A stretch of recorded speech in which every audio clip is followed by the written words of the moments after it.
রমজানে নিত্যপণ্যের দাম নিয়ন্ত্রণে সিন্ডিকেটের কারসাজি বন্ধ চায় consumer association of Bangladesh cab.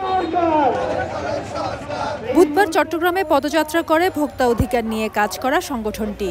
নগরীর চকবাজার মোড় থেকে শুরু হওয়া এই পদযাত্রায় শিক্ষার্থী, সাধারণ নাগরিক ও নানা শ্রেণী পেশাজীবী অংশ নেন। পরে জামাল খান প্রেস ক্লাবের সামনে এসে শেষ হয় এই পদযাত্রা। এই সময় সংক্ষিপ্ত সমাবেশে বক্তারা দাবি করেন, রমজানকে সামনে রেখে এখনই অসাধু ব্যবসায়ীরা ভ্যাট বৃদ্ধি, মজুত না থাকা এলসি ও ডলার সংকট সহ নানা অজুহাত তুলে ভোগ্যপণ্যের দাম বাড়ানোর পায়তারা করছে। তো রমজানের জন্য এই পণ্যগুলি কৃত্রিম সংকট তৈরি না হয় এবং প্রশাসন অসাধু ব্যবসায়ীদের বিরুদ্ধে যেন সত্যিকার অর্থে কঠিন ব্যবস্থা নেয়।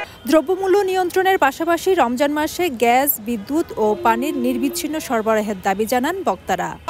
দেখা যাচ্ছে সিন্ডিকেট এবং মজুতদারি করে অন্যান্য কৈফিয়ত দেওয়া হয় যে মুদ্রাস্ফীতি এবং ডলার সংকট অন্যান্য কারণে হচ্ছে দ্রব্যমূল্যের দাম বাড়ছে।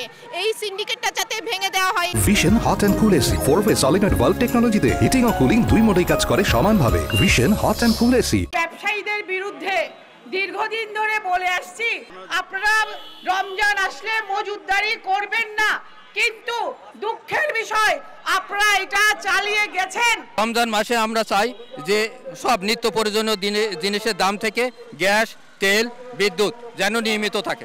সরকারের পক্ষ থেকে কঠোর বাজার মনিটরিং ও সরকারি সংস্থাগুলোকে ন্যায্য মূল্যে নিত্যপণ্য বিক্রির কর্মসূচি বাড়ানোর দাবি জানায় ক্যাব।